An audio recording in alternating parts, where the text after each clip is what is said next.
We'll start the recording and we'll get going. So welcome everybody to tonight's CAPS Club meeting for Wednesday, January 26th. And also welcome to members from other clubs across the province that have joined us tonight.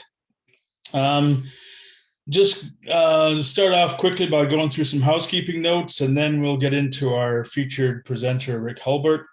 And his presentation tonight will be photographing a slice of urban life. And then we'll wrap up the evening just reviewing our monthly assignment images. The subject for that was In the Distance. And those of you from other clubs, you're welcome to stay for that too. It'll only be about a 5-6 minute presentation. Bill, unfortunately, couldn't join us tonight, who usually runs it. So with our housekeeping notes, on the monthly assignment, just a reminder to submit the monthly assignment images before February the 6th. The assignment for this month is light trails, and we got a few more in today. Our February meetings, we're going to continue Zoom only for February. We'll hopefully be able to get back to the hybrid of in-person and Zoom in March, but for now, we'll only be Zoom up until the end of February. It's great to see some of the Instagram images popping up on the website. So if you've got some shots that you've got and you're posting on Instagram, please feel free and just hashtag CAPS Club 365, and hopefully they'll pop up on our website. CAP, a judging course. I sent out an email today. CAP is offering a judging course at the Blackfoot Inn in Calgary on February the 5th. It's an all-day course, and because CAPS is a CAPA member, the cost for the course is $125. I believe it's over by 5 o'clock, maybe 8:30, 8:45 till 5. So anybody interested in that, the link is included in the email this morning. Rob Gilgan is he's got his photography course ready. So we have the basic photography course. Date's been set now. That's going to be February the 16th, starting at 7 o'clock, also on Zoom.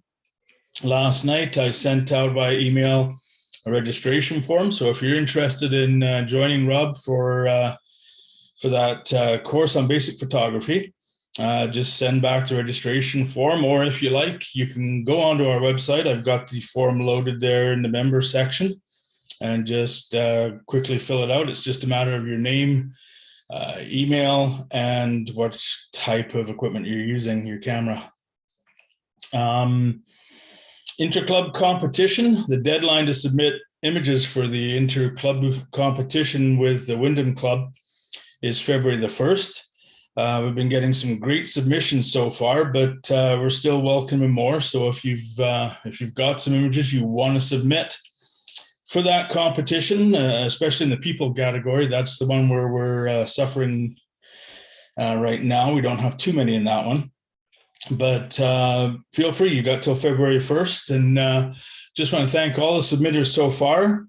It's great to see all the images have been coming in and they've been sized correctly, and that saves Helen and Brenda a lot of time as they're organizing this. So great work. And now I'll turn it over. Judy, you can go ahead and introduce our guest for the evening. Okay, and I actually found my video, so if it'll work, I don't know. There, okay, hey, I see you. You see me. Okay, Rick Hulbert's photography is informed from his background as a professional and international award-winning and published architect and urban designer. And he's won many awards and received numerous accolades. We were fortunate to witness Rick's humorous and storytelling type presentations when he spoke to our club last year on the subject of urban landscape. And tonight, Rick will focus on another element of the urban landscape, its people. So I'm very pleased to welcome Rick Hulbert from Vancouver. Take it away, Rick. Unmute. Thank you so much. I'm going to share my screen, and I'm going to remove the hiding. I'm going to hide the floating meeting controls and click on play. So Judy was right. Last time I actually talked about photographing the designed and constructed environment, which is a fancy way to talk about photographing buildings and streets in cities.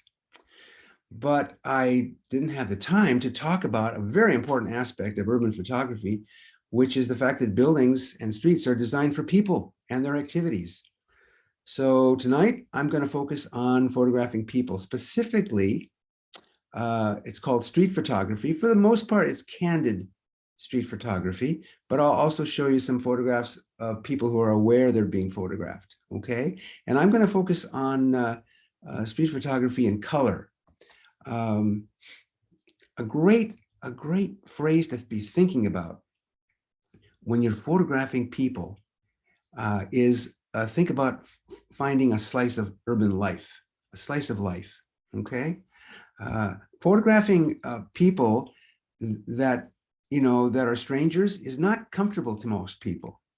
It's, I find a lot of folks kind of shy away from doing that. It's candid photography of people generally in or from the public realm. The public realm is pretty much anywhere you can be, usually 24 hours a day, like a street or a park or a plaza, okay? This is going to focus, I'm going to try to highlight photography for the, I'll call it the shy and retiring type, okay? You know, if you're bold and aggressive, great. But it's usually, I want to get people comfortable who just don't really enjoy photographing strangers. So we're going to start very, very simply here. You know, this is a photograph. I'm in Quebec City, all right? And I'm thinking about a slice of life, and I'm thinking about embracing ambient color. So I'm standing next to a tree, partly because I kind of want to, I can't literally blend in with a tree, but I don't want to be obvious. I don't want people staring at me. So I'm kind of waiting, and I noticed that there's a carriage, a horse-drawn carriage, that goes up and down the street. It's kind of like a double cul-de-sac. Goes on one end, turns around, comes back, turns around again. It takes about 10 to 15 minutes for that to happen. So here comes the carriage. There's the horse, and I click, and you know what? A car comes right between me and the carriage. Oh, okay, so I got to be patient. That's part of the problem here, or part of the challenge with street photography. So I wait for the carriage to go down and come back again, and then I'm ready, and a bus comes between us. So the third time around, though, I was able to get the carriage. I like photographing locals. And in this scene, I'll bet you there are very, very few local people. Most of them are tourists. The only local that I know for sure is the carriage driver and also the horse. I know the horse is local because I went to the stables, okay? But I'm happy that I got the horse's hoof, the left front hoof, in motion. So it shows that, you know, he or she is pulling the carriage. I'm happy with the color in terms of how it balances throughout the image, the green and the red. I'm also happy with the fact that, for those of you who remember when I was talking about buildings, if you attended that, I talked about the edges of objects and elements either overlapping one another or being separate from one another. But when they're touching, it's awkward.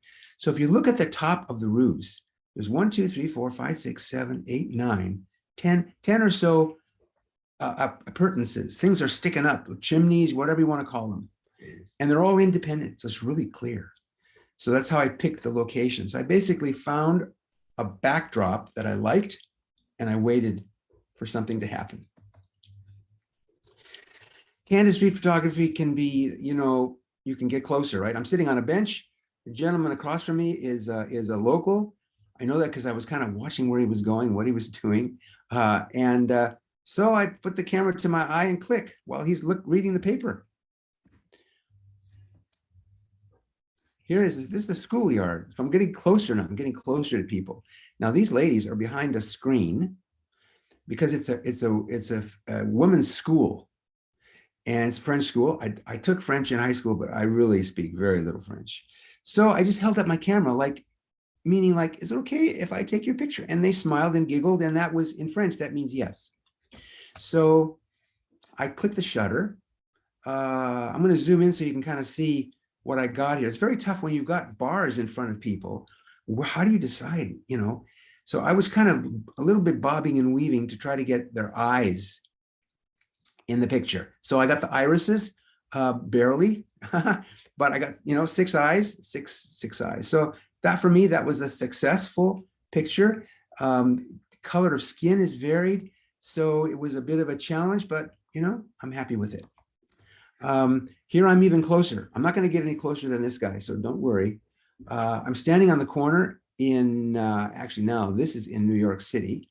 Taxi driver pulls up and he's looking at the gentleman standing next to me, asking if he wanted a taxi. So I just, you know, took my camera and click real fast, and that was it. And then he drove away.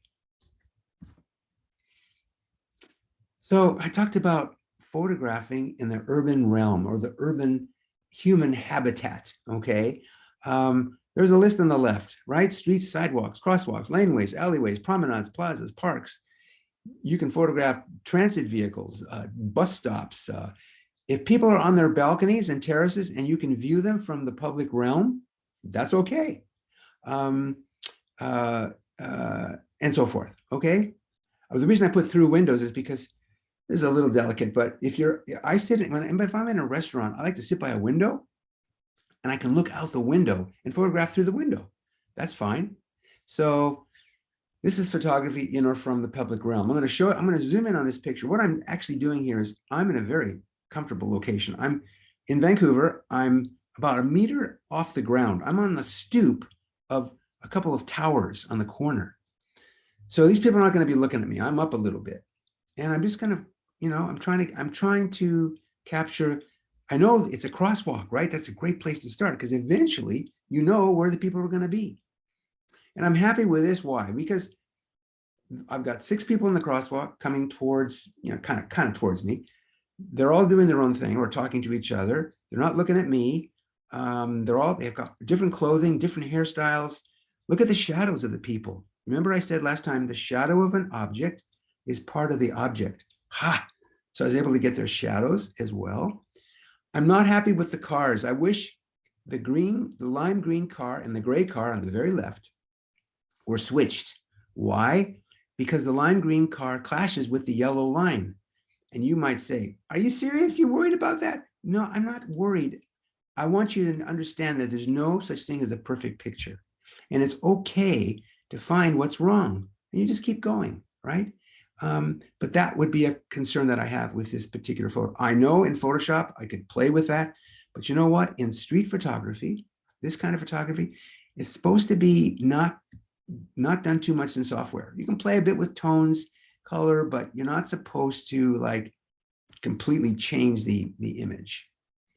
Here I am in Chicago. Now, it looks like I'm standing in the middle of the street, which I do not advise you to do. However, I'm on a median, but it ends here. So it looks like I'm in the middle of the street. And what's in front of me? Whoa, it's a crosswalk, okay? And I'm waiting. And I'm framing the street with the rail line. That's called the L train. It's a very famous elevated rail with steel structure, really cool. Anyway, the point is, that's the view I'm going to have, and I'm waiting. I took about 10 or 12 pictures. I'm going to only show you one, but I'm going to start by explaining something. There's 3 key aspects of street photography that I want you to start thinking about. One is the technical aspect. That's the camera settings, you know, the lens you might use, and we can talk about that as well. I'm going to invite a lot of questions at the end, and we can chat about all that if you'd like. The artistic aspect has to do with the composition, right? So I'm trying to recognize that a street photograph is not a portrait in the sense of just getting somebody's face. It's the context. It's the background that's really important as well. So that's the artistic aspect. And then the behavioral aspect is understanding the nature of people. I don't know if any of you are wildlife photographers. It's the same thing. In wildlife photography, you should really learn the habits of the species. You should know the corridors of movement. You should know the feeding times, the quality and direction of light, and be patient and wait. I learned early on when I was photographing wildlife, you don't run after the wildlife, and you don't run after the people. You wait for them to come into your scene. I'll talk more about that, okay? But here's the picture that I got. This is the whole thing. It's probably with like a 35 millimeter lens and a full frame sensor. And it, like in film, it was thought in those days, you guys, some of you guys know this. It was like somehow you're not worthy if you crop. You're supposed to get it right in the camera. You know what? Don't worry about that in digital photography. We have so many megapixels you can crop. So I'm going to first crop it like this. And I looked at it and I thought, you know what? I'm going to crop it some more. So that's the picture. It's like a ballet of people walking across the street. Just the leg positions, her arm, the lady in front, even the straw. And okay, at first I was concerned about the McDonald's sign on the cup. Then I thought, you know, this will maybe describe a little bit of the era centuries from now. Or maybe McDonald's will still be around. I don't know.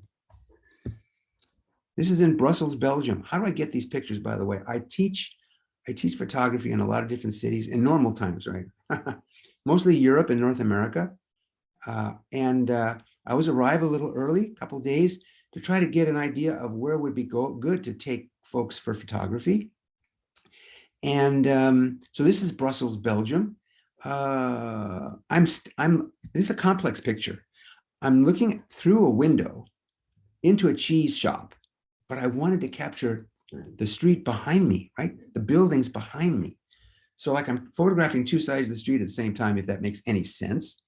So the proprietor there is talking to the patron and they're deciding what cheese to get. Here in Jamaica, the message I have here is that street photography seeks to capture a human moment in time, often capturing the street culture. Well, what's cool about this is we got 3 generations of people and 3 generations of dress. So we've got the gentleman on the left, the younger people, the kind of middle-aged people in the middle, but they're wearing more traditional clothing. And then the hunky guy on the right, that's more modern, right?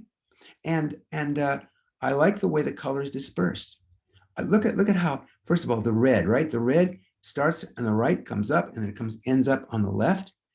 And on her there's a word for this, I'm sorry, I don't know it, but her hair covering, even the gentleman's shirt and the bench, not quite the same exactly, but it all is a composition. So I chose the scene because I liked the color. In Curacao, photography for me is a mirror of society. It's a slice of urban life. It's documentary reportage. It's irony, tragedy, unpredictability, cruelty, humor, and beauty. Well, I tell you what, as an architect, I had to get a lot of projects approved against the wishes of the neighbors, right? Oh, I don't want change, right? So I've had enough unpredictability and cruelty at public hearings, if I can put it that way. I'm into beauty and humor. Humor, I'll explain because I have a little boy brain. I'm going to admit to you that I colored the water coming out of the stern. Why? Because this gentleman is making breakfast, okay? I'm embarrassed to tell you, but I was thinking maybe he's relieving himself, if that makes sense. So you got to admit, I did a good job on the stream coming out of the stern. Lisbon, Portugal. So I've got a street scene. To be honest, part of the reason I picked it is because I like the red lantern on the left and the red door on the right. You can say, I mean, it sounds like I just like red and green. That's not true, but that's just what's happening. And this gentleman's walking toward me and he's not looking at me. I like that. So as he was coming toward me, I didn't like hold up my camera. I'm just kind of looking around. I'm a tourist, blah, blah, blah. And just when he got to this position, I held up the camera and click. Like that.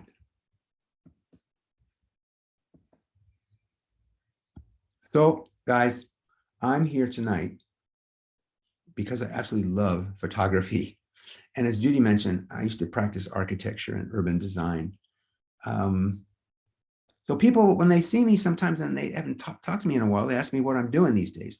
You know what? I don't say I'm a photographer because like, who isn't a photographer? everybody has a camera of some sort. What I say is I enrich people's lives through enhanced visual perception. That's called an elevator pitch.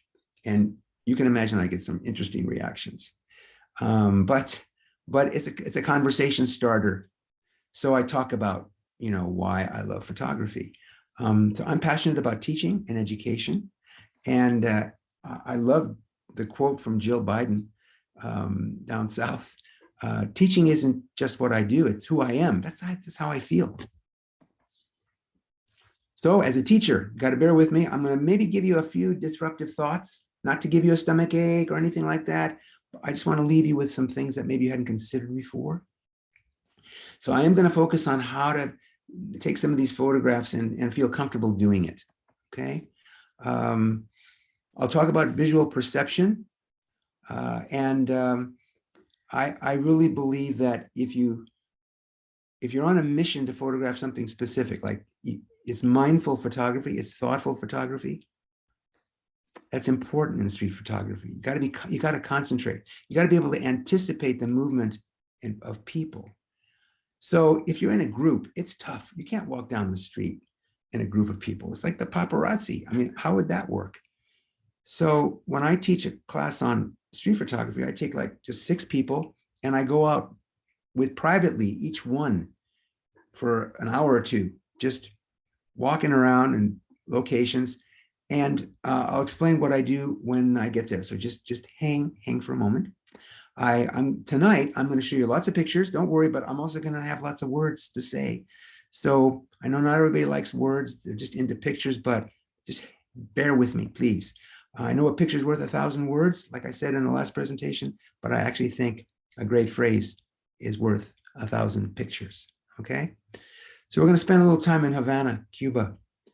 It's a fantastic place to photograph, I got to tell you. I'm not saying it's a fantastic place to live, but it's incredible for photography. This is an old city, right? 500 years old, okay? I spent most of the time in old Havana.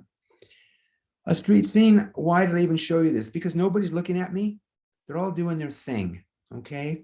And I've got all the people in the picture. I'm not cutting off any body parts with the frame of the picture, so I'm happy about that.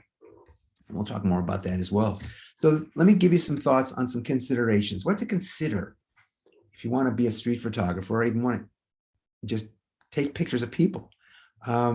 The context or the setting drives the image. It's super important. It's a difference between a great picture and just, okay, picture of a person. The content features people or, and this is important, or implies human life. So if you really don't want to be around people, photograph an empty chair, photograph an unfinished meal. If you're photographing a street already with streetlights and buildings, I mean, there must have been people there at some time. So it implies human life. That's important. That alone should make you comfortable, I hope. The scene is initially candid. It's supposed to be candid, and it's not staged and it's not posed. You can't say to somebody, well, you can say it, but you're not supposed to say, oh, could you just move a little to the left, or could you smile? Or usually, don't smile, please, I said initially, because if you end up engaging someone or they engage you, that's fine too. That's called urban portraiture. You still get great images. So I'll give you some examples of that too before we're finished tonight. The subject of a photo, I said this last time, but it's really important to me. The subject of a photo is the entire field of view, edge to edge. You're a painter, you're going to paint on the entire canvas. It's not just some really interesting person in an otherwise, I don't know, indescribable or innocuous or just leftover space. So when I eat lunch and I'm photographing, I like to sit, I'm sitting in an outdoor cafe and it's a very narrow street. So not far from this wall, but I see this gentleman walking down the street. He's coming from the right, obviously. I look at him and I look at his shirt, I look at the wall, I look at his hair and I look at the wall. I look at his pants, I look at the wall, I look at his skin and I look at the wall. Color-wise, this guy is like part of the wall, okay, in terms of how he's composed, in terms of his coloring. So that's why I like that photo. I'm going to come back to this again in a little bit. I'll tell you something else about it, okay? For now, I want to give a quote from Alfred Eisenstadt. You study photography, you're going to learn about this guy. And so just say, for now, important character, okay? By now, I've learned that the most important thing to do when you photograph somebody in a room or outside is not look at the subject, but the background. That's key. That's really important. The background layer is the one most often overlooked. That's Sam Abel, National Geographic photographer at one time, right? So I'm just trying to emphasize why the context or the background is like really important. So here the subject is the street, all right? Again, this is just a street activity. Everybody in the street is kind of visible, definable. I can count the number of people, so it's reasonably clear. I'm actually going to crop in here a little bit because cropping is allowed, because I also want to show you there's a building over here on the left. I noticed that was being refurbished, okay? So what I did is I went to the right side of the street and I stood next to this gentleman in the blue shirt, okay? I'm standing against the wall. It's not like I can disappear, okay? But I'm going to stand there. And because I want to photograph what's happening with this building. And so I found, this is one photo I made that I like. It shows a number of workers working. I could be cheeky and say working feverishly on this building. Time isn't the same as time would be, say, in most places, okay? Let's pick an extreme, like New York City. You're not going to find anybody standing around like this, okay? The point is I like it. I like it. And the gentleman on the upper left, I think he's the foreman. He didn't move the whole time. Look at his arm and his left leg and shoe that's on top of the little balcony wall there, and his right hand kind of holding himself up. He didn't move. I was there for maybe 10, 12 minutes. It's a long time. And then there was a noise coming from the left. So I got this picture turned. Everything is exactly the same. He didn't move except his head. Only thing that moved.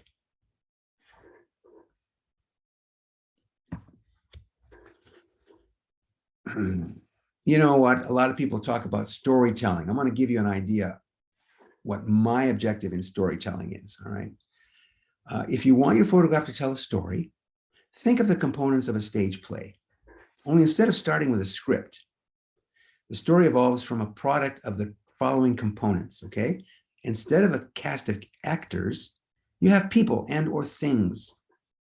Instead of a stage set, you have the context. Instead of a score, you have activity. Instead of a mood, you have lighting and weather and gesture. Instead of a wardrobe, you have color or black and white. You have pattern, you have texture. And you know, you have an audience too. They're called beholders or viewers.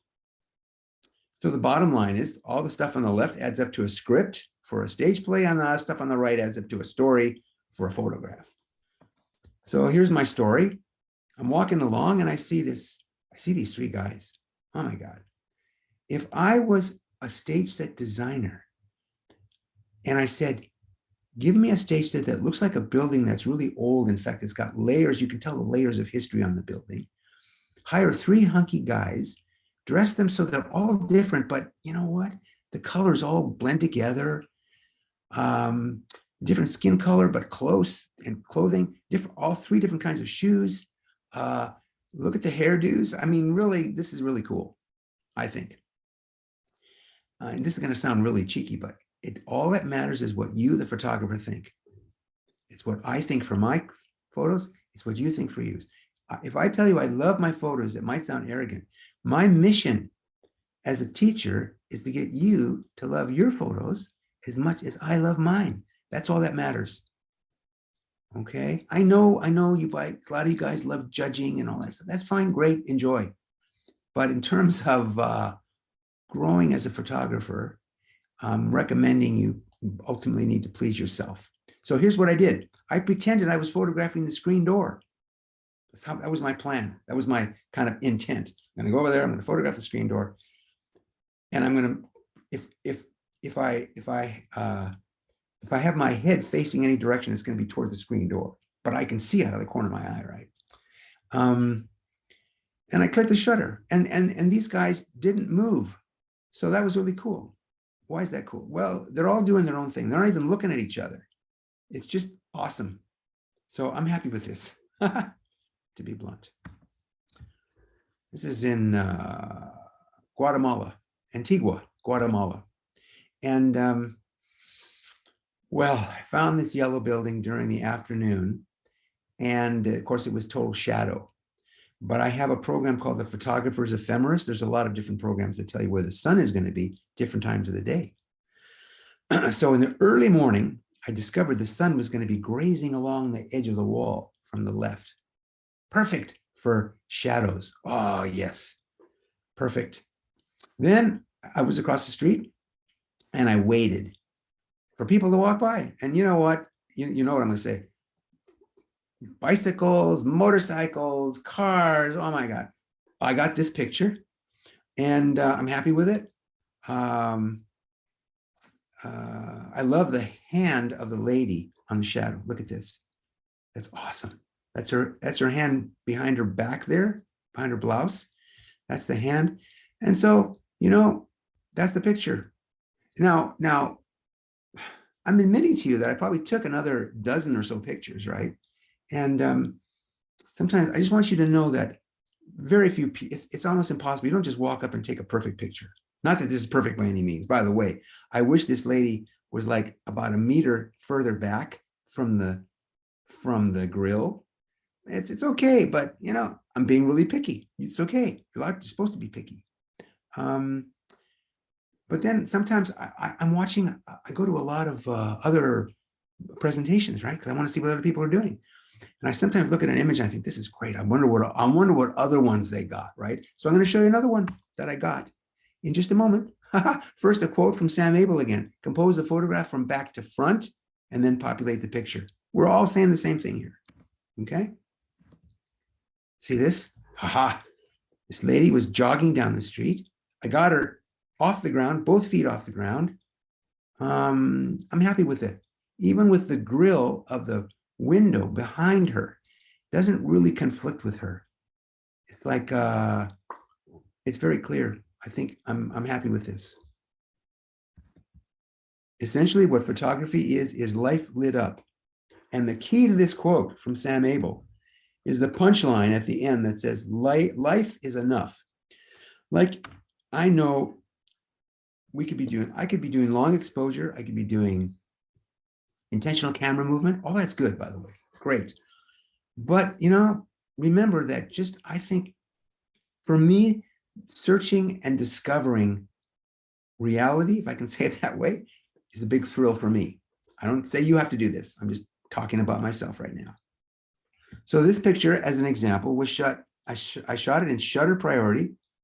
Normally, I'm in aperture priority because I want to control the aperture. In this case, you know, I wanted to control the shutter speed because I didn't want it blurry if that would be a different kind of picture. So the 1/500th of a second, I had auto ISO. I can tell you guys a few years ago, I never would have used auto ISO. Oh my God. I'm the guy who wants to shoot at the base ISO, like 200 or 100 or 64, depending on the camera. But today, ISOs that go up in scale are so much better than ever before, okay? This is a little throwback, a little review. What's wrong with this picture? What's wrong with this picture? The buildings look like they're starting to fall over. Why? Because I tilted the camera. Why did I tilt the camera? Because I didn't want to cut off the heads of the building, which is valid, okay?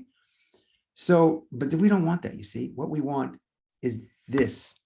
Well, first of all, I'm kind of getting ahead of myself. We want a horizontal horizon line. That's what the horizon is called if you can't see it. Okay. Hidden behind stuff. And we want vertical edges to be portrayed as vertical. Vertical means the top is directly above the bottom. So those windows are rectangular, and I can tell you the edges of the left and right edges of the windows, they're straight up and down. That's how they were built. Has a lot to do with gravity, okay? So that's what we want. See, there's a difference. This is respecting the science of human vision by leveling your camera. It sounds like, whoa, all I have to do is level my camera? Yeah, that's all you have to do. Try it. It's not so simple. It's not so simple, which don't freak out, because you can, if it's a little bit off, you can correct it in a program like Lightroom or other raw processing software. But I try to do that. So everything I talked about last time, those of you who were in my last presentation, I'm keeping the same principles. Just because it's people, I'm not changing the principles. That's important to understand. I got to also apologize for my voice. I have been doing a lot of Zooms, and my voice is getting very, I could probably be a radio announcer right now, but what can I say? I apologize for that. So I'm on the ground floor, I'm looking up. This is the second floor. Well, you know what? If I had to tilt the camera.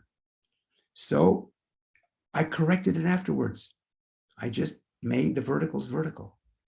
And I don't like announce that to everybody. I'm telling you because we're bonding here, right? So my mom is not alive anymore, right? But if she was, she would be saying, oh my gosh, that awning on the right, they have to clean that. It's terrible. No, no, no, don't touch it. It's perfect. This is a gritty environment. The people are very clean. Their clothing is super clean. But the buildings and on the other stuff is all disintegrating. I'm not saying that's great. I'm saying it's fantastic for photography. I'm being very honest, okay? At first I thought this lady was gonna throw something at me, but she's just fixing her hair.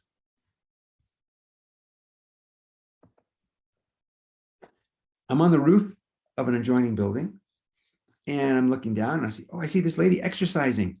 Why did I photograph this? I love the shadow. Look at the shadow of her on the canvas behind her. That's awesome. So anyway, I don't know if she saw me, but the next day I was walking down the street and I saw her again. I was on the ground now. Now I'm looking up, okay.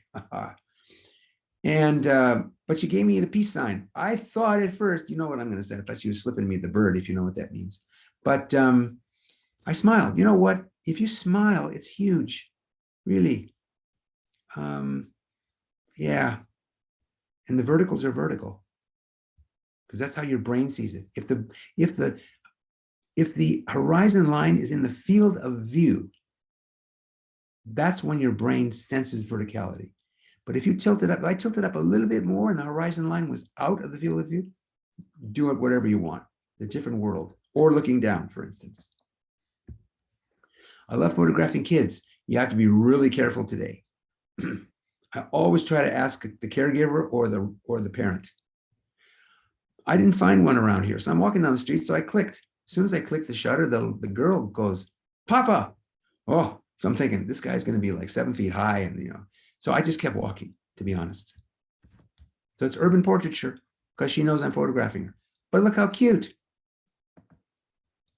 This guy is alive, I can tell you. It was very warm. People told me it was warmer than they're used to. It was in August, and it was like stifling. The advantage for me, the photographer, was that people were moving very slowly. So that was a plus. This is a perfect example. I don't have a foot fetish, guys. I'm just showing you that sometimes parts of people can tell a story, all right? I like the geometry of the wall behind this gentleman. I like the symmetry of his arms and his legs. And I'll pan back. That's the picture. Just walking down the street, stop, turn, click, keep walking. I did not engage him in this case. If someone were to ask me, what are you doing? I would have said, oh my, I'm sorry. I wasn't aware of you. I was photographing the bird that was sitting right here on the ledge, and he just flew away. Or I might say, actually, you know what? Hope I didn't disturb you. I'm taking a course in photography, and my instructor wants me to take photos of people. I don't know what I'm doing. And I smile. And when you smile at somebody, they're going to be very nice. If they say no picture, then fine. Don't take their picture. Be respectful. But you'd be surprised. And then if the guy said to me, if we were engaged, I would say, oh my God, I love your overalls. They're so cool. I want to get a pair like that. Where'd you get those? Do you mind if I photograph your overalls? See, I wouldn't say, can I take your picture? That makes sense. There's little subtleties in language that make a difference. This is the whole picture, okay? It gives me an opportunity to talk about the fact that well, I won't say most, a lot of street photographs are in black and white, especially prior to, well, boy, time marches on. I would say prior to 40 years ago, for sure, almost everything was black and white. But so I've been on a mission to find out, why do people still like black and white? Well, one reason is it emulates the masters. Okay, I'll give you that. That's what you want to do. Argument is it avoids distractions. Well, sometimes distractions are good, and I frankly try to pick contexts or backgrounds that don't have a lot of distractions. I'm not always successful, but that's okay. It leaves room for imagination. Well, if that's what you feel, all right, I'll buy that. Obtaining the film look, we'll come back to that in a moment. And color is too complicated. Well, color is more complicated. But for me, I find it challenging. So I'm enjoying color because it is more challenging. That's fine. The film look. If you love the look of film, I have discovered a way to get the look of film, and it's using something called, wait a minute, what is it? Oh yeah, it's using something called film, because it's still being made, and you can get the look of film that way the best. Back to this gentleman. Remember, we talked about him.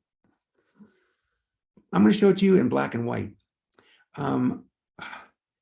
Because there are times when black and white really makes sense. I talked about the color here, but look at his face. Look at the wall behind him to start with. 3, 2, 1. You notice how black and white actually conveys a greater sense of depth. So I'm going to tell you something about the science of human vision. We basically, as humans, see depth through luminance, okay?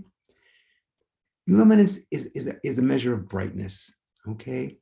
But the key is it's a value judgment on how bright a human senses something is. Okay.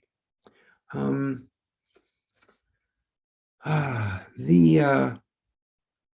pure luminance is black and white. That's pure luminance. Now there's luminance in color, but it's very hard to tell. It's very hard to see. So if I go back for a moment, here's the picture in color. So now you can look at the rest of the picture, his pants and so forth. And here's in color now, 3, 2, 1, black and white. See how much it's more gritty, it has more texture. So for certain things, that's really cool. Like if I took a picture like this of my wife, she'd shoot me, right? But for macho guys, whoa, Arnold Schwarzenegger look is great. So there is a place for black and white. Okay, why am I going to show you this? It's because there's a very famous quote from a photographer, Robert Capa. If your pictures aren't good enough, you aren't close enough. And if you think you're close enough, get closer.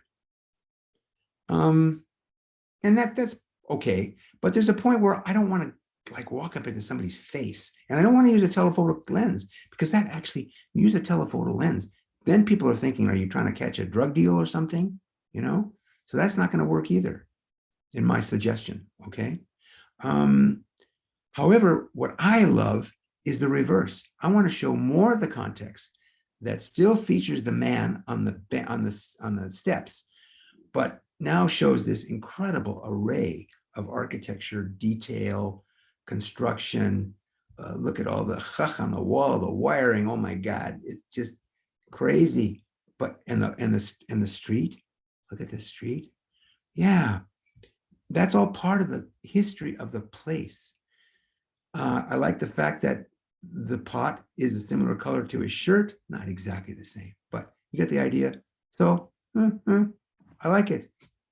Sometimes just having one picture, sometimes having just one person in an otherwise pretty broad scene can be very powerful. So I like this. I'm happy. Would have been good if he had the other end a marlin or something. Okay, you don't have that, but he's got his blue outfit on and the blue water and the blue buildings and the blue blah blah blah. So that's it. This you may wonder, why would I photograph this? I teach people that if you're going to photograph someone, you want to get closer, just start photographing and then move closer, take another picture, one more step, take another picture, another more step. So I'm doing this. I'm getting closer and closer. This guy is not, he's letting me get as close as I want. So I get home and I look at the picture and I look at the street and I see the cane by his foot. And there's a red band around the cane. This gentleman is blind. That could be why he didn't mind me getting closer. I had to laugh. This guy was making music with every single body part. Now, I don't want to be rude, but I just want to explain. I'm serious. Every single body part. Okay. So it was like he had a rhythm section going with his feet and other things. Ha! Why am I happy with this? Let me just first of all tell you that I was jumping up and down, bobbing and weaving, back and forth, side to side. You might think, why was I doing that for this? Because I want to show you the street he was on, okay? This is the street. I'm not making this up. This is the street he was on. So there's a lot of people. And I was kind of like putting my arm out, just wait for a second, just one second. Whoa. I wanted to just get him by himself. Yes, I could have got him with a whole bunch of people in front of him. That was my choice. That's what I wanted to do. So these are kind of the stories that you come away with. This is not my favorite kind of picture. I put the camera over my head. I tried to level it by looking at the flippy screen that flips down, right? And I could kind of try to get the left and the right vertical, and then boom, I got it. So I started walking down the streets.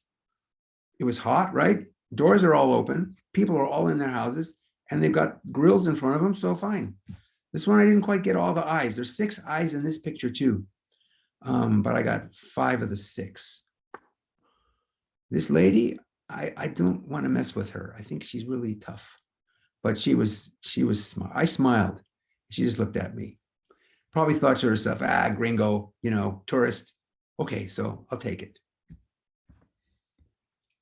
Gentleman indoors working on he's a woodworker, building a bench or building something. A guy on his iPhone. I started looking through windows from the outside. This fellow, I think he's like making lunch or something. I think that's a refrigerator on the left of the window. This guy, I don't know. I think he's like into espionage. I'm making this up. He's got a computer and I don't know what he's doing. It doesn't matter. I can see clearly his face, even though there's a bar in front of it. Yeah. So your attitude is a big deal. Your mental, emotional, and physical involvement. You kind of got to be there, got to be alert. Be positive, smile, be respectful. If somebody doesn't want their photograph taken, respect that. Think about premeditation. That's like you're planning ahead what you want, but at the same time, embrace happenstance. Here's an example of happenstance. I'm on this street. That's me on the left. So I was with a buddy. I was with another photographer. We're kind of looking after each other a bit. We're not walking next to each other. And he photographed me and this scene. So this is a scene of a family. They're having a celebration and they're on the sidewalk. Now, I want you to know something. The street is not under repair. That's it. That's the final street. It's done. It's going to be like that for a long, long time. Fine. They're not worried about that. They're enjoying themselves. So there I am on the left. I walk up to the lady, closer than I am there for sure.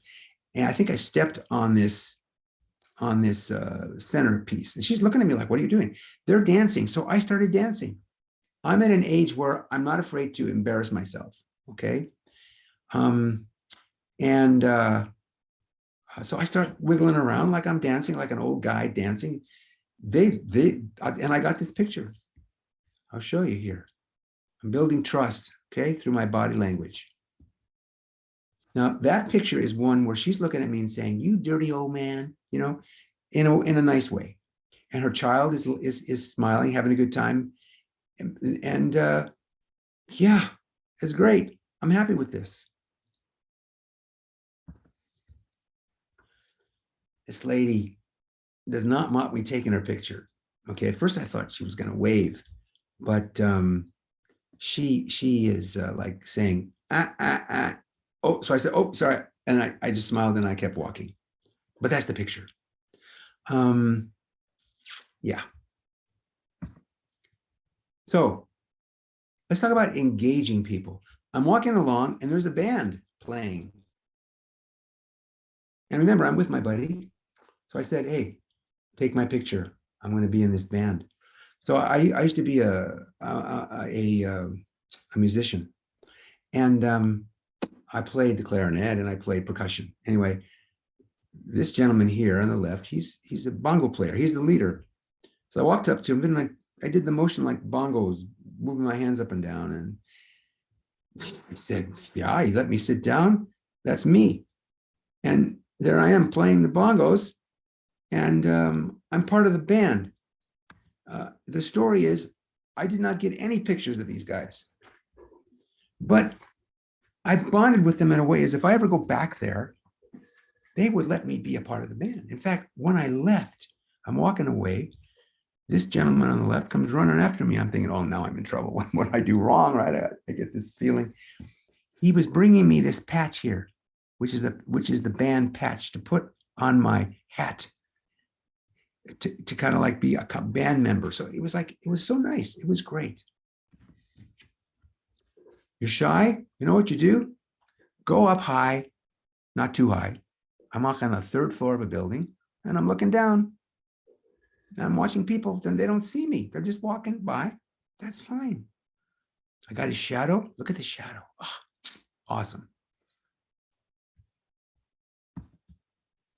The photographer must lie in wait, watching out for his prey and have a presentiment of what is about to happen. In other words, kind of try to anticipate what's going to happen or not happen. Cartier-Bresson. Now I'm looking at an angle, so the grout lines in the ground. In other words, these are square tiles, big ones, right? They're going to a vanishing point high up above the screen. I made them rectangular. I made them like I pretended I was looking literally straight down to make it. That just for me. I love the geometry of photography, so I'm trying to incorporate that in. Just telling you what I'm doing. Now, you know, you're not supposed to, someone would say, you're not supposed to have a person looking outside the picture. Well, in this case, this is for me the quintessential Cuban guy, stud, with his car, his babe. Look where he's got his hand. I mean, think about it, right? Look at the positioning of his feet. This guy's like preening. He's waiting for a customer to drive her around, perhaps. His clothing kind of matches his shirt and the car. They blend together. Is it perfect? I don't know what's perfect anymore. I'm not saying it's perfect, but I'm happy with it. Manufactured or staged photography does not concern me. It's a quote from Cartier-Bresson, right? There are those who take photographs arranged beforehand and those who go out and discover the image and seize it. Yes, that's for me, the exciting part is the exploration and then the discovery. So, you know, if you're shy, stand, watch the buses go by. People in the bus. Better yet, stand on the curb of the side of the street that the bus is going to be coming by, moving. Click. Fast shutter speed. these people look like they're looking at me. They don't know what's going on. They're just zooming by. And well, that's street photography. This is a real street. I think I showed you this street. I might have shown you this street in the last presentation. But look, see there's a boy. I was here, standing here, and this kid starts walking down the street. Red pants, red stripes on the flag. Shadow on the walk. Shadow on the sidewalk. Yes. Click. Photo. People don't have to be facing you. You know what they're doing. You can tell. That's a street photo. Compose and wait. That's Sam Abel. How about happenstance? I'm in San Juan, Puerto Rico. This is called going with the flow. I had a plan. Oh, it's going to be great. Well, I'm walking around this building early in the morning, and there's no people. All of a sudden, I find this gentleman sitting, playing the guitar. So I do my thing. I take a picture. I get a little closer, take a picture. Finally, he puts up his hand and says, "Whoa, whoa, whoa. What are you doing?" "I'm taking a picture. I'm sorry. I'm taking a course in photography. My teacher wanted me to take a picture, blah, blah, blah, blah." And he says, he spoke English. He says, "Oh, well," I said to him, I said, "What are you doing?" He said, "Well, I'm warming up." What do you mean warming up? He says, "I'm a teacher too." He says, "I teach dance, and I'm going to have a dance class upstairs. Would you like to come and photograph it?" Holy, you know what? I thought to myself, this is awesome. This is happenstance. This is like a fortunate, unexpected circumstance. Sure, I'll go up there. I was up there for like 3 or 4 hours. He talked to the parents and said, "Can I get permission? Do you mind if this gentleman from Canada," which is a good place to come from, anywhere in the world, by the way, "from Canada wants to photograph, and your children might be in the photograph. Is that okay?" Haha. So I got permission. I got the whole thing. Awesome. So I'll show you one. This is one of the teachers, actually. Okay. That's infrared. I was using a bunch of equipment. I carry too much stuff, but that's a problem. I tell you what you should do, but then I tell you what I do. Okay. Do is not a good word, but you get what I'm saying. Oh, for shy people, walk up to someone with headphones on facing the opposite direction. Chances are they'll let you photograph them. This is in Vancouver. This is an outdoor gallery on Granville Island in Vancouver. Why did I take this picture? Well, it's because the mask on the right, the hair on the mask and the hair on the lady, they're like the same family. It's like that could have been a great uncle or something on the wall. Recognize this lady, Dorothea Lange, very famous photographer from the dirty 30s in the US. Lots of candid photography, okay? Her most famous picture, the migrant mother, she got lots of great pictures, and people wonder, how do you do this? How do you do this? I'm going to tell you what she did, okay? She traveled with a gentleman, like I travel with my buddy, in that case, the one in Cuba, right? She traveled with a guy by the name of Paul Schuster Taylor. She's the photographer. He is an economist and journalist. And he would interview the people. And then he'd back away and she could photograph them while they're talking to him. Brilliant. That's what I do in my classes. I'll go up to a person, maybe an unusual person, how do I put it delicately, and just engage them, right? And then I'll slowly back away. Then I expect the attendee in my workshop to take a picture. Sometimes they just watch like they're watching me. I say, no, don't watch. You're supposed to photograph. Chase Jarvis is a videographer in Seattle. You probably heard of him. But, Creative Live, you probably heard of that website. Anyway, he coined this phrase, the best camera is the one you have with you, which is kind of brilliant, right? Like you could go on tons of gear, whatever. The best camera you have is the one that you have with you. But I've added to that because of a changing times. I say it's also the one you're allowed to have in your hands, because more and more I'm getting questioned by guards, you're not allowed to photograph here, you're not allowed to photograph there. Anyway, that's another story. We can talk about that if you want during the question period. I'm okay with overshooting. It's called spraying and praying, right? Oh, please God, give me a good picture. That's okay. You don't tell everybody that you took thousands of pictures. Just show them the good ones to the point where they say, oh, I want to see more. Then you say, oh, maybe next time, have me over for lunch or whatever. I'll show you a few more. We talked about engaging people before asking to make a photo. Here's an example. It's in Toronto. It's a pie shop. I walk in there. This is the proprietor. She's cutting pies. I asked her, is it okay if I photograph you? She said, yeah, but don't photograph the patrons. So I got in line to buy pie. And I'm next in line, but she's talking to someone behind me. Click. I just like the light on her face, the pose that she's looking at, and she's not looking directly at me. Not that it's bad if people look at me, but I'm explaining in terms of the notion of the candid aspect of it, okay? Sometimes it doesn't work. I walked in Lisbon, I'm in Portugal, I go to a restaurant, the kitchen was in the front, in the waiting area.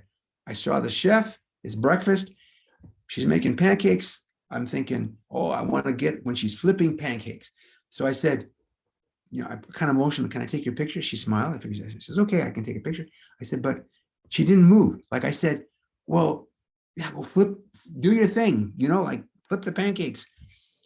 She stayed in that position for she would not move. She was frozen. And finally, the people I was with, they sat down, they ordered. I figured I got to go. So this is all I got, one picture. I'm showing it to you. In other words, not everything works.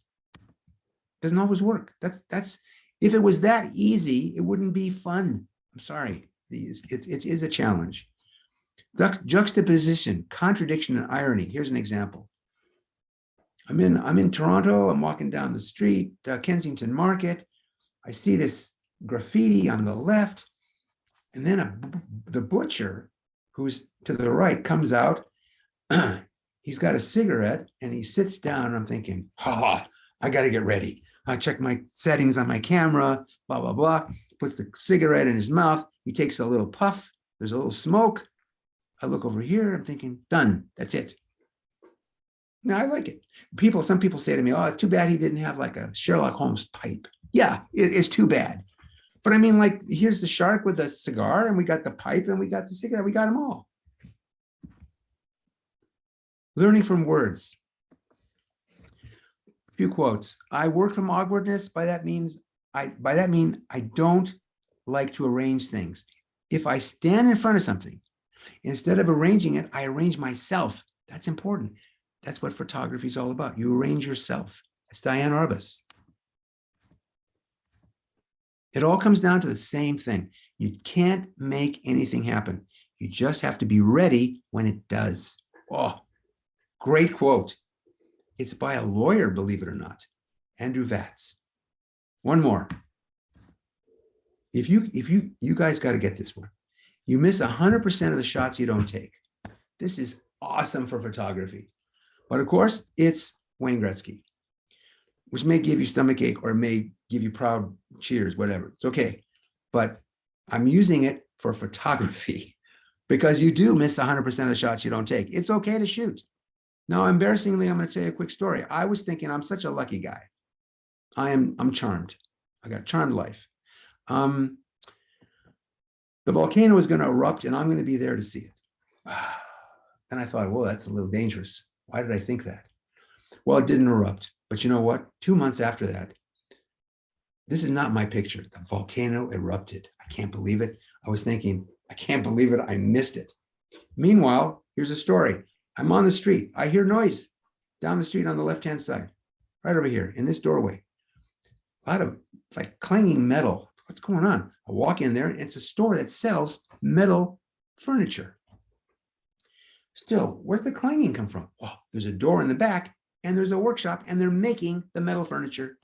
So I said to the lady at the front desk, I said, is it okay if I photograph the guys, back there? She looks at me and she says, no. Not like, no, thank you, but like, no. Oh yeah, I thought to myself, why did I even ask? So another patron comes in, she starts talking to the patron, and they're otherwise occupied, right? So I go to the opening of the door, and I see 3 guys in there, and I look at them and I hold up my camera, like, can I take your picture? And they looked around like maybe somebody was watching them. I have no idea. And they motioned like, yeah, it's okay, come on in. So I don't know how I even did this. This was gutsy. I walked in there and I got behind the wall. So then there was a guy working.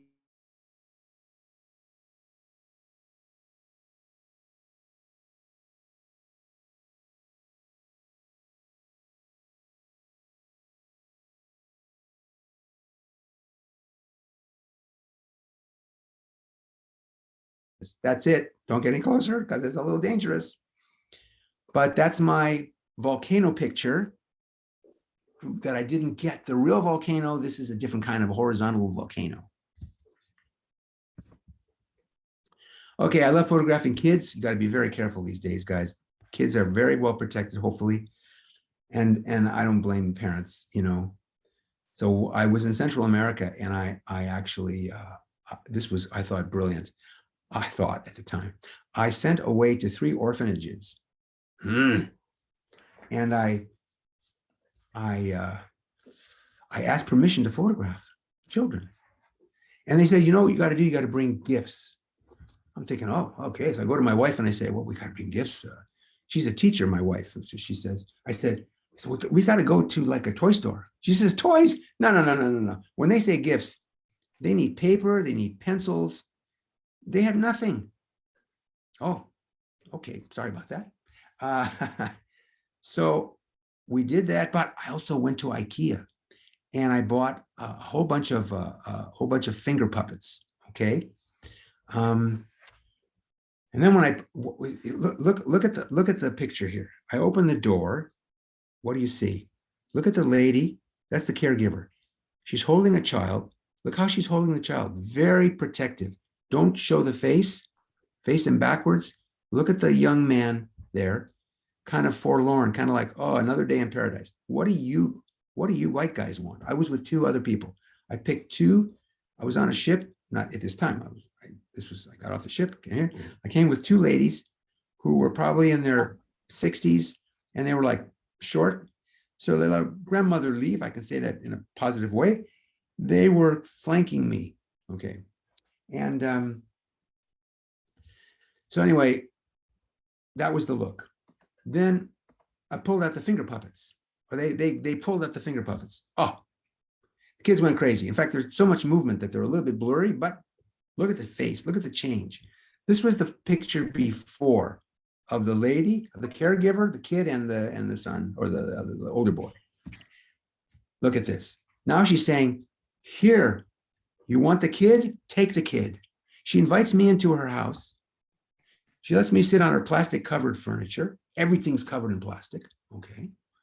I grew up like that, so it didn't faze me. That's the hand of the boy. And then look at him, look at him. Look at the look compared to the look before. This is worth the whole thing. Then I bought also hand puppets. And the older kids, I cannot tell the ages of these people. This lady could be, for all I know, I don't know.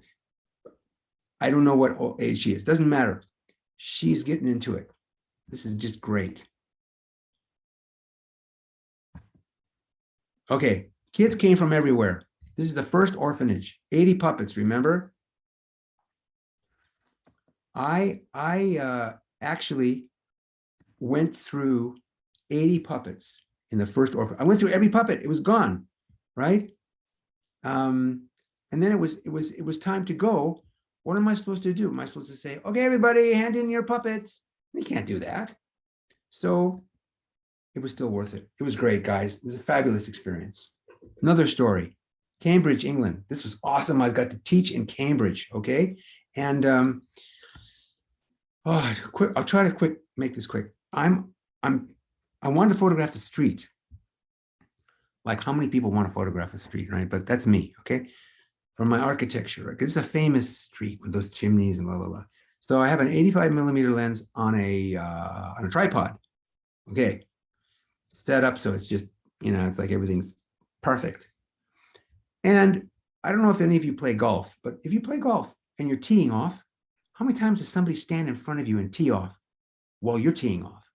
Why not? Because there's a penalty. It could hurt. And in photography, I'm setting up, I'm getting ready. This lady comes and she stands in front of me. So I thought, okay, I'll take her picture. So I refocused, using a manual focus lens. Anyway, I refocused. You know, in photography, how everything is doubles, like, you know, what am I trying to say? The aperture from f8 to f5.6 to f4, each time you double the amount of light, right?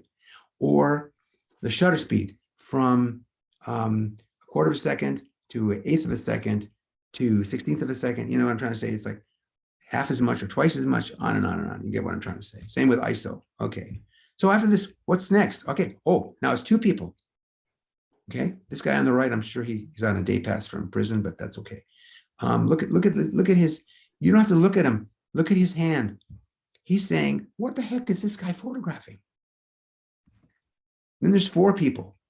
Okay. Two on the right, one in the middle, one on the left, all photographing what they think must be good because somebody's there photographing. Then we have 8. This is like, we went from 2 to 4 to 8. This is incredible. 1 to 2 to 4 to 8. That's it. I'm not going to go to 16, but it was amazing. So that was the end of it. That's what I did. Then I got this picture. I decided I'm not going to photograph the people. I was photographing architecture. I'll photograph the people. Got this guy on a bike. Look at the color of his sweater. Look at the color of the building in the distance in the sunlight. Exactly the same color. That's good for color. One more, urban portraiture. I go and talk to these ladies. I say, ladies, this is a cheese and pie shop outdoors. This is like a Sunday swap meet kind of thing, whatever you call it, a fair, right? So they see me and they're smiling. Hey, I said, do you mind if I photograph? Yeah, no problem. I said, look, just ignore me, okay? Talk to the patrons. I want to get kind of like the scene. It's so cool, right? They just keep looking at me. They refuse to do what I suggested. Then they start acting, you know, like, well, we're being photographed. We might as well, you know, be on stage. It's so cute. So go with the flow is my message. Finally, a patron comes. And I'm thinking the lady is going to now pay attention to the lady who wants to buy the cheese. But she's pretending she's Vanna White now, right? You know, you have just won a cheese in the shape of a hockey puck, you know? But that was it. So I'm just saying, go with it. Have a good time. Couple more. How's my time? I'm looking. I'm good. View from the elevator. Okay, this is in Lisbon. There's very few places to get views because the city is not quite like San Francisco, but there's some hilly areas. I'm on a tower, right? It's a viewpoint. So you take the view and, oh, okay, what are you going to do next? Well, I look down, I get a picture of the bus coming by. I get people crossing the crosswalk. I found another person. So I got a lady on a balcony. I can zoom in. I can call that the picture. It's a authentic Lisbonite having coffee, okay, and a smoke. But then I noticed that everybody, all the tourists, were photographing themselves, okay? So this lady, I took this picture because she's mimicking the cranes in the distance, the construction cranes, right, in the distance with their arms out. People taking selfies, right? They're not looking at you. You can get very close to these people because they're not even thinking about you. They're looking at the camera. It's a perfect opportunity. Funny things happen. Look at the face on this guy. It's like, honey, you know, we're on holiday. You keep wanting to take pictures, but why do we have to be in every picture? Like, I want to just enjoy the view. It gets better. Look at this one. Oh my God, this lady, look at the look on her face. It's like, is she sick of these selfies? I mean, you can just see it. It's so great. This is the last one I'm going to show you of this series. It's like these people decided they would look at me. So I smiled and I held my camera like, is it okay if I take your picture? Wow. So meanwhile, the lady who's taking the picture doesn't even know that they're looking at me, right? It's great. Just stories, guys. It's just human nature. So as we wrap up here, this is on Granville Island. I'm looking through a window. You see, there's a workbench back here. And it's a broom shop. By the way, I tried the broom. It's not like Harry Potter. You can't do what Harry Potter does with the broom. It doesn't work like that. But they're really cool. They're all handmade. And the story here is I talk about luck as being the highest form of photographic achievement. And people sometimes think that's an insult. What I mean is you have to anticipate luck before it happens, you see, because once it happens, it's too late, okay? So I have a quick explanation here, all right? I'm outside the window and I'm waiting because I know some lady's going to come or some person's going to come and start working. Wow, I like this picture. And I anticipated, I was waiting for it. I knew it would happen. There's a notion about predetermined nature of things, right? So I have a quote from Stephen Hawking, who sadly is not with us anymore. However, okay, I have noticed that even people who claim everything is predetermined and that we can do nothing to change it still look before they cross the road. Isn't that great? Ha! In other words, you really, it's okay. So when you can anticipate something, now I'll tell you on this picture, I'm going to be honest with you guys. I used the radial filter in Photoshop or actually in Lightroom. It's the same as in Adobe Camera Raw, the radial filter. I love it. It's like playing with light. And I put a little bit of light on her as if there was a spotlight above her. Okay. Just playing. Finally, I said to you, I think the highest form of photographic achievement is anticipating luck. Quick story, Henry Cartier-Bresson, one of his most famous pictures, all right? Understand, this is a construction site. There's a fence around the whole thing. Part of the fence has hoarding on it. See on the left part of the picture? That plywood with whatever's on it is called hoarding, okay? Then there's the open grill of the fence on the right. Well, Cartier-Bresson is standing behind hoarding in this picture. How do I know this? He's being interviewed and he's talking in French, but there's subtitles, thank goodness. He says, I was standing behind the hoarding, I heard a noise. So I had a feeling. So I raised the camera above my head because I can't see anything. And I snapped the shutter and this is what I got. And the interviewer, oh my God, the interviewer is like, mon Dieu, I mean, are you serious? Are you saying it was luck? And Cartier-Bresson, to his credit, okay, to his credit, he says, of course, it's all luck. Ha! That one phrase that he uttered, to me, raised my opinion of him hugely. Like, it's okay. You know, we guys, us all in the room together here, even though it's Zoom, we live in some of the luckiest places on earth, really, compared to a lot of other places. And if you think about it, you can anticipate good fortune in photography, whether it's light or movement of people or, I don't know, whatever. So thank you so much. I'm going to give you a very brief commercial. All right. I teach. So I used to give workshops face to face, but you know, I think for the next few months, it's still going to be, I do virtual workshops now. They're like 4 weeks long. And we have Zooms and we have hands-on photography anywhere you want, any subject you want. And then we talk about sometimes post-processing, or we talk about, you know, artistic photography, whatever. So I have one on urban photography and I have one on fine art photography. And they've been very, very successful. I have a special one, the Virtually Enhancing Creativity is 2-week and it's made for clubs. So I give a special deal, special price deal. It's a 2-week workshop where there's some Zooms at the beginning, Zooms at the end, and then you have freedom in the middle to photograph. I will eventually, because I have these planned already, be going to Montreal for Urban Heritage, Advanced Architectural Photography in Vancouver, travel photography in Tuscany, Italy, and travel photography in the Czech Republic. I've been there. It's fantastic. I always, when I travel out of town, I always have a person who knows the local scene, whether it's the language or the food, or even more importantly, where to photograph. So I'll leave you with that. Here, I love doing this stuff. What I did tonight for you, I have like about a dozen different topics that I cover. These are some of them.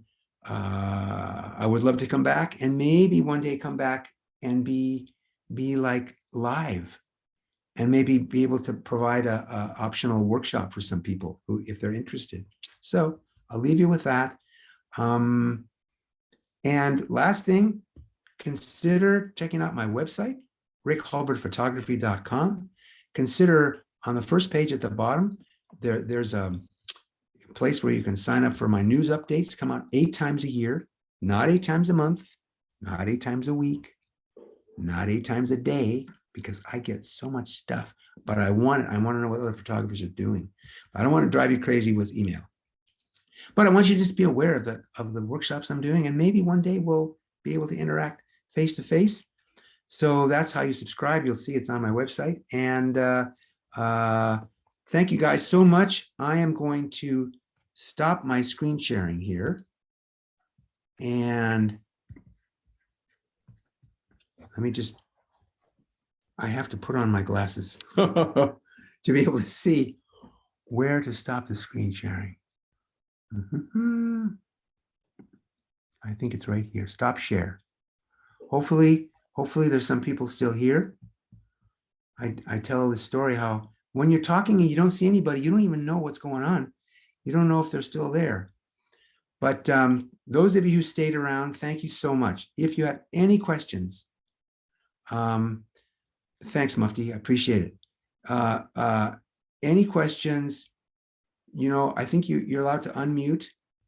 If Mark allows you, I think he's going to allow you. Yeah, we can do it, or we can go through the chat if you prefer that. I don't read. I just look at pictures. So Okay. it'd be good if people Sure. actually. Okay.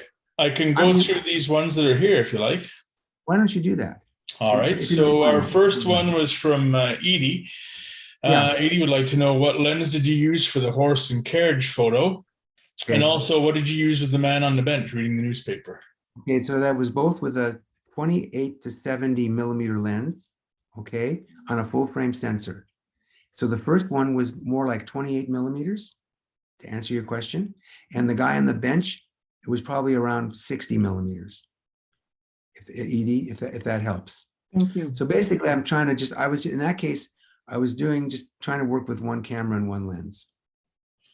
All right. And Carla would like to know, do you use a camera with a silent shutter? I can find it awkward if the shutter is not silent like her current camera. Yeah, you know what? So quick story. I used to have a Leica camera, and it's not a silent shutter, right? An M camera. And so I was in a place, and I was shooting from the hip, which means the camera wasn't in front of my eye. It was I'm holding it down by my side, and I'm trying to hold it level, right? Oh, somebody heard the click. It was worse than not hearing the click. I mean, not that. It was worse than watching me with the camera. They thought I was like trying to sneak a picture. So I don't do that anymore. But I don't use a silent shutter.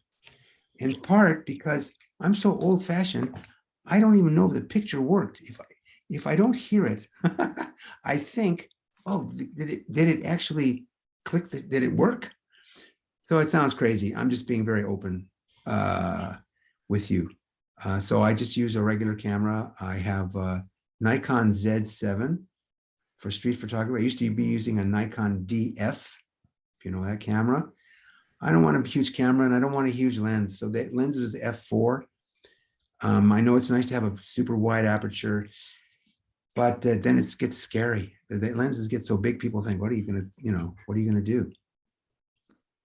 Anything else next? Yeah, we've got two that are similar here, so I'll read them both off. June says, can you explain what the public realm is and the general rules about it?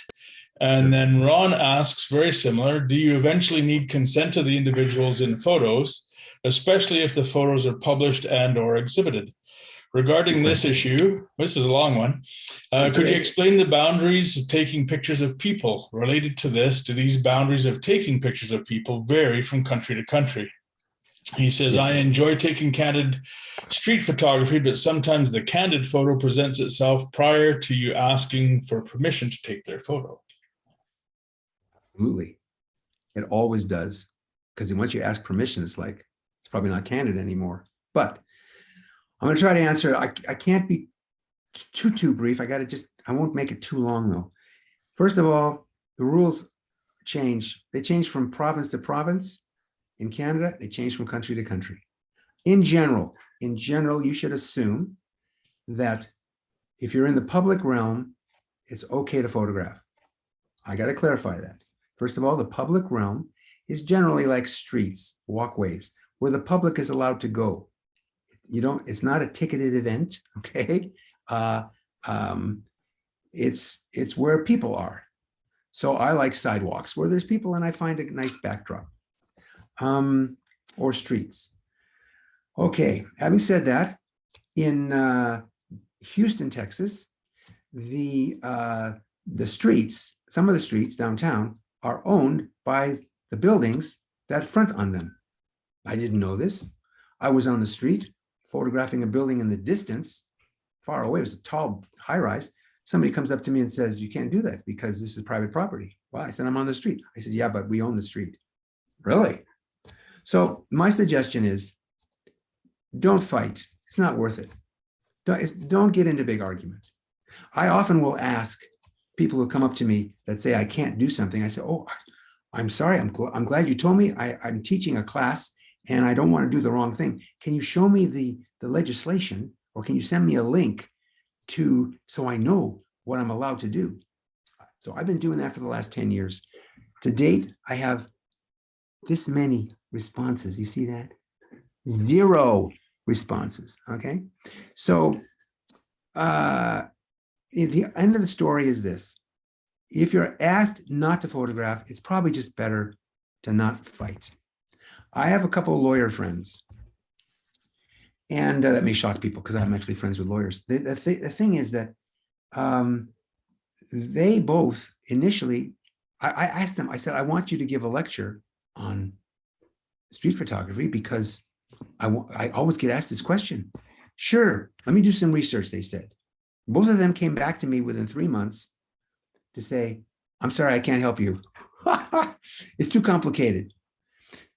The next thing I'm going to tell you is that I know street photography. I know a lot of people who write books, and I've talked to them about their street photography books. What do you do about getting a release? No, I don't get a release. You don't get a release? How do you do that? Well, you know what? If somebody sees their picture in a book and they want to complain, I'll tell them that in the next edition, I won't have it. Or I'll say, oh, I'm so sorry. Or, I'll ask, are you upset because you're not on the cover? I mean, you just, it's like, I know this is not a simple answer. I'm sorry, but I'm giving you the honest goods. I don't know anybody that gets releases, except if you use it for commercial purposes. If you're going to use it like for advertising, whoa, you got to get release, guys. But if you want to put it on your website, no. I've been showing these pictures all over the country. I wish somebody would come up and say, you took my picture. So I could say, awesome. Then I would tell that story. And I would say, oh, if you're really upset, I won't show it anymore. Or I could show it and tell people that they should send you a check each time, like a donation.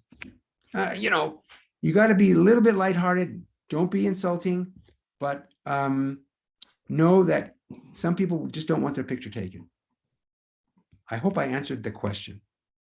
Well, I did answer the question. I hope it was satisfactory. As well as you could, right? So, Yeah, a couple more. Michelle would like to know what your website address is again. Sure, it's Rick Hulbert. That's my name. RickHulbertPhotography.com. I made that up. It's awesome. It works. So yeah, it does. Yeah. And if you check with Mark or with Judy, They're so nice. I bet you they'll also give you my website. Absolutely. Yeah. A couple more. Branding would like to know, when shooting from the hip, do you use manual focus and hyperfocal distance or autofocus, especially Okay. nowadays with the iFocus? Yeah. I experiment with all those.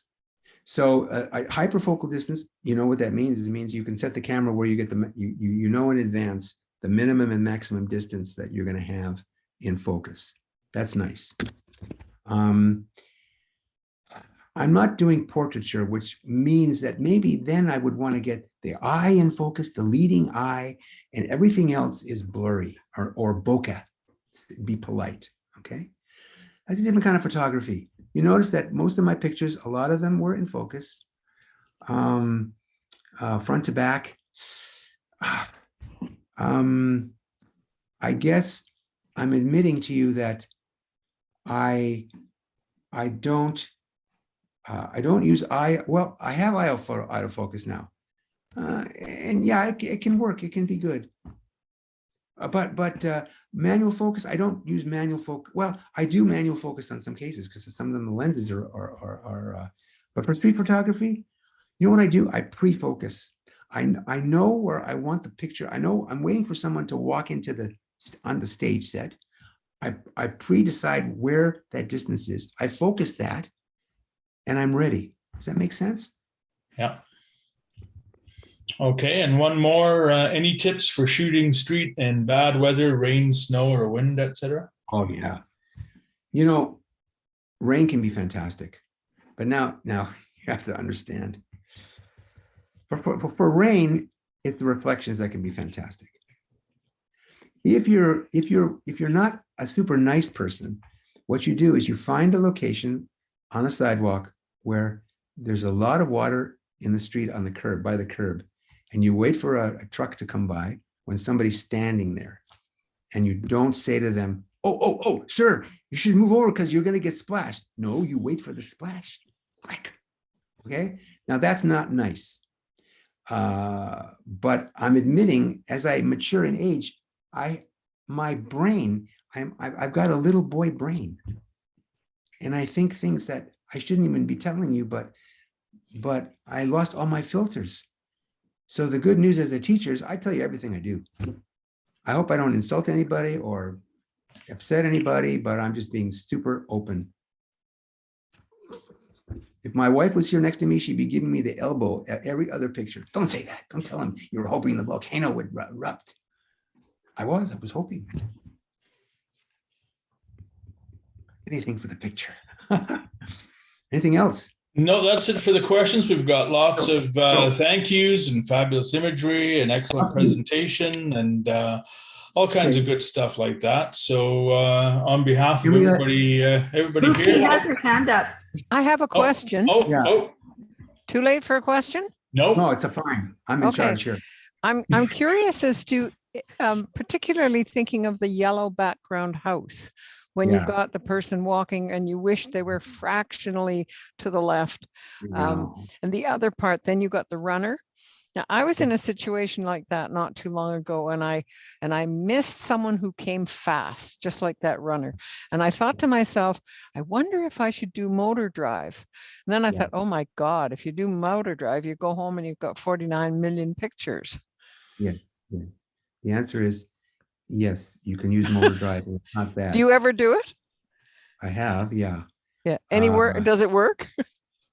Oh yeah, you just get a lot of pictures. Yeah. Don't worry about that. And you don't have to tell everybody that. In other words, you don't have to say, I took a billion pictures. Let them think that you're just fantastic. It's great. But the secret is, yes, you can take multiple pictures. Like I said, overshooting, spray and pray. Now, it turns out the camera I was using for those pictures didn't have motor drive. We used to call it motor drive, whatever it's called now. Yeah, I don't know either. I was just shooting one at a time. And a lot of them didn't work. I took a lot of pictures, Mufti, that I'm not showing anybody. Yeah. Oh, I'm here. showing you Yeah. ones that I like. Yeah, I hear you. And I'm not embarrassed to tell you that's the reality. Yeah, perfect. Yeah, All gotta righty. get. Thank you so much, guys. I really appreciate it. Okay, Thank you. Any other questions before Rick goes? No? Well, okay, on behalf of everybody, Rick, I'd like to thank you for your presentation. Excellent as always, just as enjoyable as the one in the fall. So hopefully we can do it again sometime. And like you say, in person. That'd be great. I really appreciate it. You guys are wonderful. And I want to thank you. I'm going to sign off only because I also have to stay married. This is a balancing act that I have. Okay. But you understand, hopefully. So, Yeah, but I appreciate the invitation and I hope to see you guys again. Okay. Bye-bye. Thank you. Thank you very much. Thank you. Bye-bye. Bye-bye. All right, so we're just, and if the other clubs want to watch this, they're more than welcome to stay if they want. We will just take about 5 minutes. We'll just have a look at the monthly assignment images from our last monthly assignment, In the Distance. And I didn't put any volume on this. Didn't have time because I didn't know I was doing it.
All right, so that is our presentation on everybody's